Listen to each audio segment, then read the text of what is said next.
Hello, you are listening to Quality Time, a podcast designed to support Nebraskan providers through their journey with Step Up to Quality. I am your host, Colleen Schmidt. Get ready to listen as we prepare to elevate each other as we step up to quality. Welcome back, everyone. Today, our topic is on the power of using a curriculum with your kiddos. And today on the podcast, we have Catie Limbach. Catie is an early childhood consultant. And Catie, thanks for your yes and saying yes to doing a podcast. I love talking about curriculum, so I'm excited about this one. Can you share with our listeners a little bit about some of the hats you wear now as a consultant? I know you wear many hats. I'm a consultant too. It's kind of nice. We get to do a little bit of all the different things and still be in the mix. But share with everyone a little bit about what you're doing right now, and maybe even some of your story on your past roles in early childhood education. Okay. I'd be happy to do that. And thank you for having me, Colleen, and hello to everyone who is out there. So I actually mostly taught kindergarten and preschool for about 25 years out in the western part of the state in a small school district. I also did take a year to teach 5th and 6th grade, which I quickly found was not the place for me.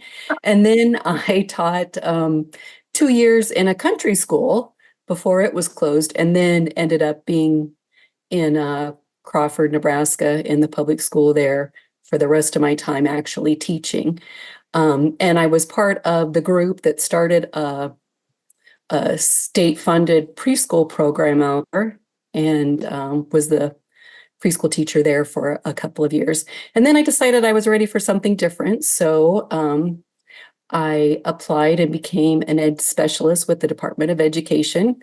And in all fairness, I was also looking for a job so I could be closer to my first grandbaby. Aww. And so that brought me all the way from Crawford down to Lincoln. And then my husband had retired, and I decided I didn't like having a full-time job while he was retired, but I still wanted to do something. And so I started contracting with the Department of Ed. And so that's what I've been doing for the last about 5 years. And I do a variety of things for them. I'm an Eckers observer. I also do some things like reading and revising reports for the Department of Ed. I actually am the person who looks at curriculum alignment submission forms through Step Up to Quality, and I approve those. And basically, NDE just says, Catie, would you be interested in this? And I say, yes, or I say, not right now. So my big project right now is I'm actually revising the Curriculum 101 training that NDE has been using for the past, I'm not even quite sure, probably at least 10 or more years. And so that's why I am steeped in curriculum right now. And like you say, I curriculum draws me in, and I enjoy reading the curriculum submission that I get from Step Up to Quality participants, and making my way through that, and that's a lot of fun for me. So that's what I do right now. I have a question about the country school. Yes. Okay, define that. Like, what's that? Like, did you have all age levels talk? Because I feel like that can play into curriculum a little bit here. What's that mean? Yes. So actually, the school that I taught in was a K through 8, and I was the lower room. So I had kindergarten through 4th graders, and then there was another teacher who did 5th through 8th grade. So yes, it was a challenge to have kindergartners on a day when I had my other students. Now, I will tell you that the most students I ever had was 6. So sure. This was a small country school. But I also really appreciated the fact that all of those kids, the older kids, even into 8th grade, of course, were so good with the little ones. Yeah. And so willing. You know, I did the music with the kindergarten through 8th graders, and those eighth graders always joined in, the farmer in the dell and Oh. you're happy and you know it. And they were really good role models. And I so appreciated their willingness to um, just embrace being the big kids and helping the younger ones. Yeah, So yeah, it was. I could see it being similar benefits to having multi-age early childhood classrooms. Mhm. Like a lot of our Right. family providers, they say it is a Yes. benefit to have Mhm. big kids with little kids. So Yes. Now that we have doesn't mean there isn't a challenge there. totally. That's where my brain goes. And it was always fascinating to me as a kid. We have relatives and cousins who live in like Bassett, Nebraska, so central Mhm. Nebraska, Rock County. Mhm. And my cousins went to a country school. And I remember when we would go visit them, I was like, that would blow my mind as a kid that they would only have like 8 kids in the whole school. Yes. Or it just Yes. is interesting. I think many benefits, many challenges, but Yes. yeah, country I will school. note, I actually attended a country school just for about a year and a half and would have been fourth and fifth grade. And we actually did not have running water. Oh my God. So we had to bring in water every morning from the pump and we had an outhouse. So That is wild, isn't it? I love that experience. Yeah, my cousins would ride their horse to school. yeah, yeah. So when I taught, we did have running water and plumbing, so that's good. Yeah. And as a city kid, that always to me was like, what? It still kind of is. I think those Yes, are so interesting. yes. But I like that you've had that experience and that you've had to really juggle what curriculum can look like based on where kiddos are. So let's talk about curriculum. Okay. Why does curriculum matter, especially in early childhood education? And how does it help our providers listening? And how does it impact our kids? Well, we hear over and over that, of course, the early years are the most important years for learning and growth and development.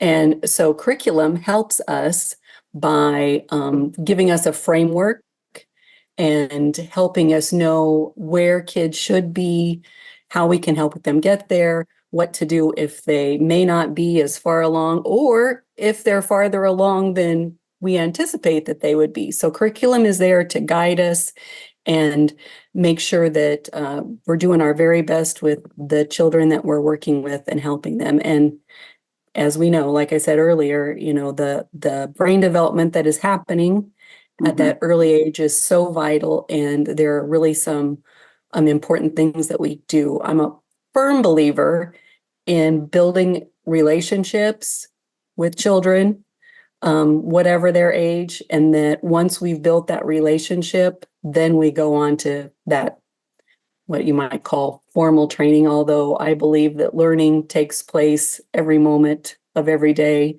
whenever we're interacting with children. Yeah. And I mean, my experience comes from kindergarten too. I did teach preschool, but not for very long. And I was assistant teacher, very valuable role. But my main experience with using curriculum comes from the kindergarten classroom. I would not have been able to do what I did without having kind of a guide on where to go and making sure it was connected to our state standards, or in preschool with our early learning guidelines. Right. But I want to play a bit of devil's advocate here. So just disclaimer, public service announcement. I believe that a research-based curriculum is essential for all providers. I think it helps us do exactly what Catie said. It gives us this framework. We can still build relationships while implementing and kind of following a curriculum. But let's talk about teachable moments, because I feel like some people get really hung up on a pacing guide, on certain lesson plans that I already have planned for the day. And then what happens if I'm outside and there's a praying mantis and my kids are into it, but my lesson plan says when we go back inside, we're going to do a sensory activity and a prediction activity on sink or float. Catie, is it okay for me to veer from my plans? And how can I still do it all? How can I still have curriculum and, a plan that I'm following, but also honor where the kids are and what they're into? How do we balance all of those things? Very good questions. And I think that most teachers have felt this conundrum at some point or another. What I believe, and also, coming from a public school, Mm-hmm. this makes a whole big difference too in how we're looking at things.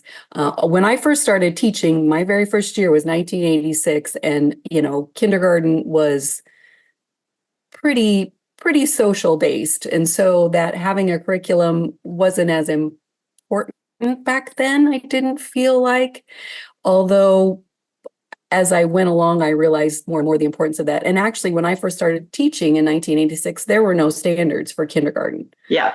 So we were just kind of, you still made up your objectives and your goals and everything, but it was based on what you believe. So we had some freedom, like you said. Then as things kind of changed in kindergarten, it became more academic, and we started narrowing our focus on what we wanted children to learn. That framework really helped guide what we were learning. However, I have background training in high scope, which of course follows the interest of children. You still are going to make plans. You still have objectives. High scope has, or did when I was using it, had core as our assessment tool. And so I knew what I was working for.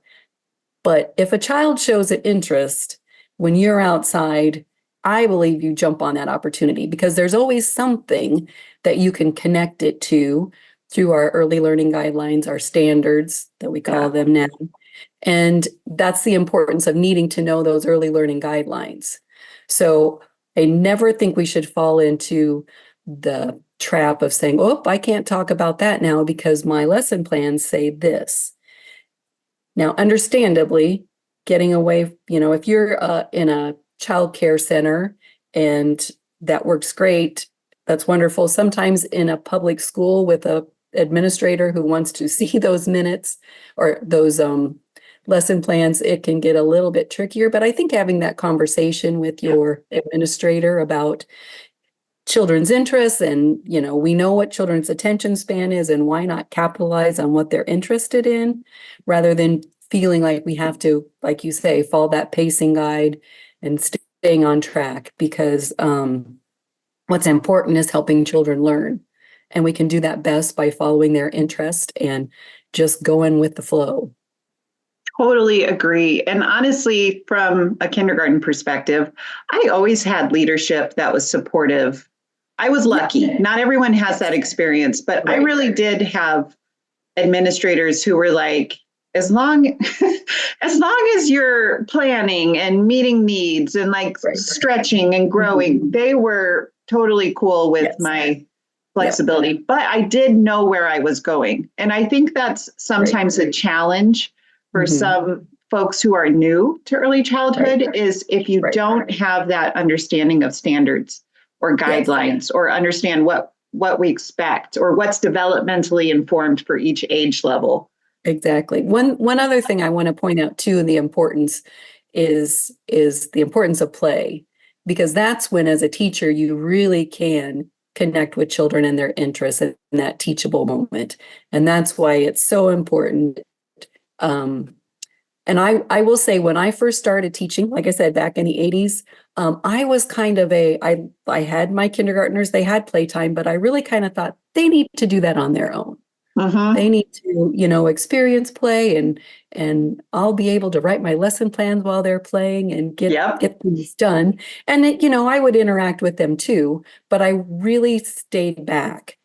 And then when I went through high school training, my thought processes changed 100%. And then I realized how important it is that adults interact with children so that we can guide them and extend them and support them in so many ways. And I mean, that's just teachable moment after teachable moment after teachable moment. we could go on for a whole nother episode on play and teachable moments and guided play and child initiated play and all the, and I have had the same experience you did when I was teaching kindergarten, and I taught early 2000s. I still saw play as that's their work, and I would interact a little bit, but I honestly, and hindsight's always 2020, but I was assessing, like polling them and seeing how many letters they could identify, what numbers they knew. My mom had saved my report card from kindergarten.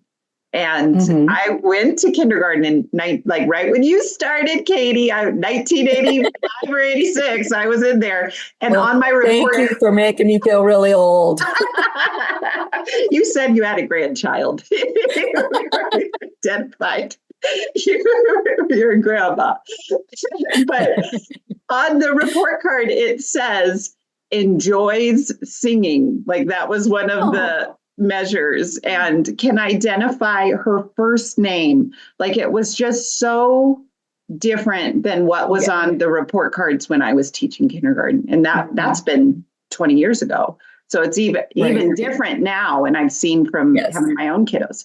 And all of those changes, some good, some questionable. But what you're saying about play, that just resonates with me. I had my aha moment when I stepped away from the classroom and learned about the class tool and really about intentional interactions. And for me, that was when I was like, oh boy, what was I doing? I missed so many opportunities. I know. Yeah. And we certainly don't want to feel that I don't want anybody to grade me on being a teacher from my first couple of years of teaching, because there's so much growth that happens, and we just become better and better and gather up more skills and strategies and keep pushing forward. I did want to say something too, Pauline, because you use the word intentional, and I think it's so important to always think about being that intentional teacher who is thinking about the standards and thinking about how I can best help this child. And, to me, being intentional means you're purposeful. Yeah. So you don't just see that, like during play, I'm just sitting here just being nice to the kids. That's not purposeful. What you want to think about is I'm helping them with their language skills. I'm helping them with learning how to share. I'm helping them learn how to count. I'm helping them to identify more letters and sounds, and just realizing the importance of, once again, of that adult guiding their growth in a natural, authentic way. Yeah. And I think that's sometimes the challenge of a curriculum, of using even though we're saying, yes, you want a curriculum, like you want a research-based good curriculum that meets you and supports you and your kids, but sometimes losing sight of the child versus the plan is what I think can be, that's where it can get a little, from my view anyway, that's what always felt a little bit trickier. But what if I'm a new provider or a seasoned provider, and I've been doing this for a while? Can you share some resources for our listeners on how do I start? Like, what if my program doesn't have a curriculum at all? It does, like, we just have been kind of going through some stuff and we feel like we're doing some good things, but we want to make sure we're aligning with standards and guidelines. How do we find a research-based curriculum, and what should I really be looking for if I'm on the market for a new curriculum that we want to use in our program? Well, first of all, we want to be, once again, familiar with the ELGs. If we can look at that and think about those, the indicators in the ELGs and how that curriculum will mesh up with that. So what we're looking for is a curriculum that's comprehensive for early childhood, which means that we don't want to just be the only curriculum we have is a literacy curriculum. That doesn't mean you can't have a literacy curriculum, but you want to look at it and make sure that it's actually addressing all the domains of the children: social, emotional, language, cognitive, all of those things, physical. If you're only focusing on one thing with children, you are missing the boat. So now, like I said, that doesn't mean that you can't have a social emotional curriculum that you use to supplement. Yeah. But overall, and most early childhood curriculums really are those overarching comprehensive curriculums. If you find one that you like that isn't comprehensive, then you need to look for something else to beef up everything else. It's also important to remember that any curriculum should make sure that children are engaged and active. So if your curriculum is a book full of worksheets, that's a big red flag that this is not the curriculum to use. It's not the curriculum that will be in step with the Nebraska ELGs, which is our standards for early childhood. If you look at a curriculum, you want to make sure that it's building on what children know. So, we're not going to start with 2-year-olds and say, okay, now we're going to start learning the alphabet and the sounds, because that, for most 2-year-olds, isn't going to have any prior knowledge. Developmentally appropriate. We know that we want it to meet the needs of the children and make sure that we can also adapt it, either make it be a little bit harder or maybe give them some scaffolding so that they can make their way up to that activity. Also, making sure that the curriculum looks at culture, linguistics, and the family. For a long time, we focused on culturally and linguistically and kind of left family out there. So those things are important too, to make sure that there's supports for that. And then this seems like a really big, obvious thing, but we want to make sure that the curriculum benefits the children. So what we're doing is purposeful and meaningful and will show results with the children. So if you are looking for a curriculum, the Step Up to Quality website has a list of curriculums that have been approved. Some of those have been approved for many years. Some of them are newer ones that have been approved in the last couple of years. I think there's about 33 of them, 33, 34. So there's quite a few curriculums that have been approved. And then, of course, if you have started developing your own curriculum, then you can use the curriculum alignment submission form if you're in Step Up to Quality and want to go that route too. I do want to say too, Colleen, I'm going to kind of circle back to talking about working on the revision of the Curriculum 101 training. And from the Step Up to Quality team, my job is to take that 6-hour training and smush it down to 4 hours, but also to focus more on what is curriculum. So then the hope is that there will be another follow-up training, which will be how to implement curriculum and how to do more with it. But the training I'm focusing on right now is really what is curriculum and how it is used. I think some people have curriculum and don't even realize it. Yeah. So just kind of doing that. So all of those things will help you decide. And as you say, it needs to be a research-based curriculum. Yeah, I don't want to just go on Pinterest and find cutesy tootsy craftivities. Just throwing that out there, which I also did. Oh, of course. Didn't we all? And you know what? Sometimes you can find something cutesy on Etsy or Pinterest or wherever. But if you can say, okay, so this is an activity that works on fine motor skills. Sure. Oh, it's so cute because it's got the little bunny tails made out of the cotton balls and we put them on the bunnies. That's fine when you know the purpose and what it's used for. It's if we're just using something because it's just fun and the kids like it, we need to rethink why we're using it and make sure that there's a purpose to it. The other thing I think about with curriculum and with what you just said, some really good ways to identify effective curriculum. Like, are the kids engaged and active, or is it mainly worksheets and sit and get kind of stuff? Are we adapting to where the kids are? Are we thinking about supporting language? I really love how you mentioned now we're looking through the lens of how does it incorporate families and culture and bringing in kind of the fancy term of funds of knowledge. Like, how can we use what our families have and bring that to life in the classroom. But another thing for me as an educator that I needed to feel when I was implementing curriculum was I also needed to be engaged and interested. You know what I mean? Like if it was a lesson that was in the curriculum book and in the pacing guide, and I was like, oh my gosh, this is so boring. Like I would not be engaged. So then that would limit the engagement of my kids.